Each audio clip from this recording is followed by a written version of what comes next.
Okay, hello everyone. Coach Allison back, and week 45, Defy Aging this week. And not only is it a new workout, of course, but it's also a new warm up and cool down. So we are starting the November and December, goodness me, November and December warm up and cool down. So this will be your warm up and cool down routine for the remainder of this year. So as we know, if you've been with us for at least 2 months now, changing the warm up and the cool down takes a little while. There's a little acclimating period. So, because there's a lot of new moves to learn, 6 new warm up moves and then 6 new cool down moves. So, I made the workout just a little bit shorter. The workout itself will take about as long as normal, but it's a shorter, there's only 5 exercises, so the demo can be a little quicker. So, hopefully, that'll help the workout kind of just get right into the workout quicker. But yeah, so be ready for the warm up and cool down just to, be ready for some new moves. And you'll have a little learning curve with those new movements. But after 2 or 3 weeks, they'll be committed to memory and, you can go through them pretty short and sweet, right? So that being said, let's get into our demonstrations. Like I said, 5 exercises. There's going to be 4 rotations. It's going to be circuit style. Rounds 1 and 2 are 45 seconds on, but only 25 seconds off. So rounds 1 and 2 will be trickier as far as the timing structure, but rounds 3 and 4 are 30 seconds on, 30 seconds off. So then for those last 2 rounds, we get a little less work time, a little more rest time. So anyways, let's go through our demo. The first station is going to be a marching hip bridge. We're going to focus on the hamstrings and glutes for our first station here. And you'll be lying on the floor. And there's always options for those of us who aren't getting on the floor. I will show you that next. I'm in a tight little corner here. Just trying to hit my head. Okay, lying on the floor. Just for shoulder safety, you want to put your palms up, but it doesn't affect the exercise itself. But when you have your palms up, it helps retract your shoulders. Always better on your shoulders. I have a hair clip in. Did not plan ahead accordingly for this. I'm going to keep my head up a little bit. Definitely want all of you to lie your head on the floor. I'm holding my head up just a little because of my stupid hair clip. Anyways, marching hip bridge. So you're lifting your hips first. That's step 1. And then from here, we alternate marching the knees in towards the chest. Now, what I want you to it's tiring out my neck. What I want you to be careful of is not letting those hips start to sink down as you're doing this, because especially for the 45-second sets, because they're going to start to sink down. So they're going to kind of start to creep down on you like this. See how my hips are really close to the floor now? Get them back up there. Try to keep that distance between your butt and the floor for the whole set. Okay? Now, anyone staying off the floor, like I said, we're going to turn this into a step up. Okay? It works similar muscles. Yes, it looks very different. You can choose your height, of course. This was the thing closest to me. So anyway, standard step up. We'll alternate the leading leg each time. That way we are getting even reps on each side. Okay, pretty straightforward as far as what your alternative is. So marching hip bridge for our floor folks, step up for our non-floor folks. All right, this next one is a shoulder exercise primarily, but it actually has a little coordination, quite a bit of stability and balance, some core. So really, it kind of runs the gambit. The standard movement you're going to recognize is this, a shoulder press. We're going to do palms forward, but it is a quarter rotation overhead press. So a quarter rotation, forget the weights for a moment, would look like this. I'm rotating a quarter turn, right?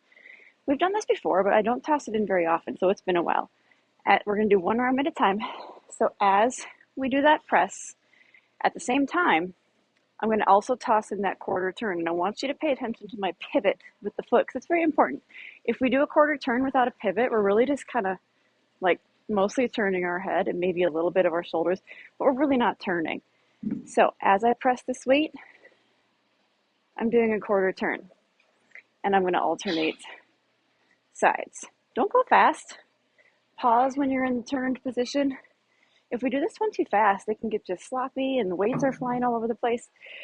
A couple things keep in mind, besides the ones I already said.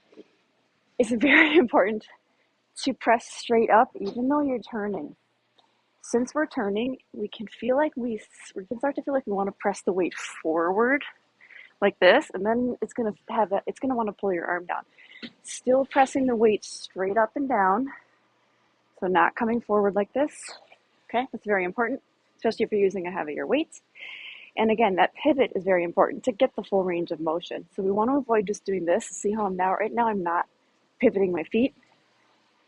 So I'm really not rotating. I'm kind of just looking and tilting a little bit, maybe turning. But this is now a full rotation.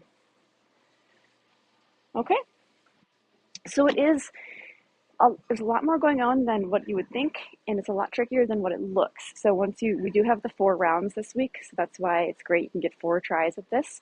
So see how it goes round 1, and then rounds 2 through 4, you can kind of perfect it. Next station is an incline mountain climber. You can use any heights. The higher you go, it's going to make it slightly lighter intensity. The higher you go. So the lower you get towards the floor, it makes it harder. Okay, keep that in mind. So this is just, I would not advise using, like this is our rower, but it's very busy in the space right now, and this is just here. So I'm not going to grab another bench. I'm using this just for demonstration purposes.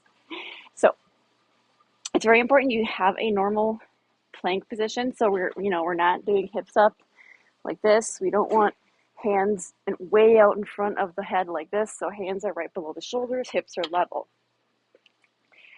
Once you have the height you want, so depending on if you have a normal bench or maybe one of the higher boxes, pick your height. Then there's 3 options for the mountain climber. You can tap your feet in one at a time. You can make it a little harder by jumping the feet, and you can make it kind of the hardest option possible by running the feet. Let me show you all 3 of those. The first option, so you're in that nice plank form. The first option is tapping those feet in one at a time. Well, obviously. Okay. But again, our hips aren't up like this. That's very important. Second option is kind of jumping the feet. So you start one foot in already and you jump, switching the feet in the air. That's the second option. Third option is running them. That's the hardest way to do it. The top foot doesn't touch the floor when it's up by your chest. So notice how my top foot is staying off the floor. If you're doing that third option, it's very important that you don't start to creep backwards. So what I mean by that is I'm not starting to like creep back like this and then take those little hops because my body's creeping backwards. Always want hands under shoulders, so don't start to creep back like this. So different height options and then different mountain climber options.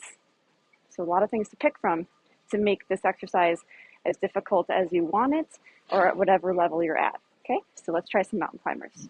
Next one is pretty interesting. This station is a bear hug squat. So you can use the slam balls for this one. I prefer this. Or you can use those sandbags, but those are kind of narrow, but it works. Regular medicine ball, not so much. It's a little too small. These slam balls are perfect. It's kind of exactly what it sounds like. You're going to wrap your arms around the ball. It's like giving it a big bear hug. Don't link the fingers. Okay, we never want to link the fingers. Just restricts blood flow. Some of us can already have blood flow issues in our fingers, so we don't want to exacerbate that. But you can grab your hand like this, or you can just keep the hands open and whatever works better. Okay, but I do want everybody to wrap their full arms around either the ball or the sandbag. We're not holding it like this. Okay, you might think to yourself, man, she's really picky. Why does that matter? It kind of, in the grand scheme of things, it doesn't, but it kind of does. It changes the balance components. When you're here, you have your arms back here, your elbows back here, and you have a little more control over this to kind of counterbalance you. You can kind of not subconsciously, but unconsciously bring that ball out from your body a little. When it's hugged against your chest, you can't do that. You have to sort of focus and challenge yourself to balance on your own, like this is part of you, okay, part of your body, because you can't bring it out farther. So there is a reason. So wrap your arms around the ball or the sandbag, going for some squats. So make sure we're not just, normal, keep your good squat form in mind. Make sure we're not letting the heels come off the floor. Make sure we're not just sticking those knees forward. That's not a squat. Squats are sinking those hips down and back. Heels should stay glued to the floor. Sitting back in that imaginary chair. Getting as low as you can. All right. Bear hug squat. Give it a try. It's going to feel a little bit different. Final station is an alternating row from a box. We don't do this one in Defy much often either, but it's a really good one. So I should do it more. We're going to use specifically, I do want everyone to use kettlebells. The higher handle on the kettlebell is preferable for this as opposed to dumbbells. You have the kettlebells on a box first, as you can see. Maybe I should turn a little more to the front since, I don't know. And with any bent over row, like we do without a box all the time. So we need that hinge position. So hips go back is nice and flat. Soft bend in your knees just so it's comfortable. Don't lock your knees out. But we just want to make sure we don't have like a rounded, hunched position like this. I think everyone who's been with us for a while has heard that 5 million times, right? So hinge, back flat. Keep your neck neutral, so don't be looking up like this. Keep looking, maybe down and a little bit out. And we do a back row, alternating. Okay? And back rows, we do them all. We have, normally more often we do that 3-point row. It's very similar. Okay. But we want to keep really strict, straight form with this. So while we're pulling up with one side, get a little twist in the upper body, very subtle. See this very subtle twist. But we're not twisting so much that we are like, see my knees and my hips now? They're getting all, this one's going straight, this one's caving in. So we're not doing so much movement that we're sacrificing those knees. So I'll do a couple and you can kind of see how my knees and my hips are staying extremely still. They're not moving. And you do rest the other one fully down on the box. So you can fully use this as actual support while you're pulling up with the other side. But now I'll show you a few sloppy ones. My legs and my knees are wavering, twisting, turning, caving in. That's what we don't want. We don't want those knees and hips moving, okay? So keep the knees and hips really still. You can do a little movement up here, but we don't want hips and knees, kind of look like a dance move right there. We don't want hips and knees moving. Okay, again, we have the 4 rounds to sort of perfect these newer ones. So let's give it a try and see how it goes. Okay, and the team builder. We'll see how well I can demo this without a partner. It's going to be, anyway, partner lateral walk and toss. So you will be my partner, and you're going to face each other like I am facing you. You're going to kind of walk laterally like this. So foot to foot like this. As you're doing that, you don't want one of these silver sneakers balls or like the clubs with the physical therapy. You might have some physical therapy balls, the lightweight ones like this, no weight. And you're going to be tossing the ball back and forth to each other. Like I would toss it to you, you would toss it back to me. While you're, walking sideways like this, mirroring each other, okay? Did I explain that well? So there's lateral movement, sideways movement, and you're trying to keep your eye on a ball and catch it and toss it and not fall over and stay in tandem with each other. So yeah, these will be fun. So you might, you'll go widthwise, line up. All the partner groups can line up and then go widthwise back and forth on the turf. We're going to do that for 60 seconds. If you drop the ball, no big deal. Just go get it and jump back in. I think this one's going to be a lot of fun. Every time we do anything with lateral movement with the hips, that's good. We're training our hips to do something other than forward movement. So there's that.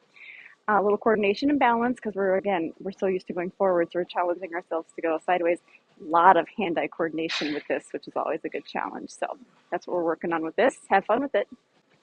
Okay, that wraps up week 45. Hope you enjoy the circuit this week, and we'll see you back next week.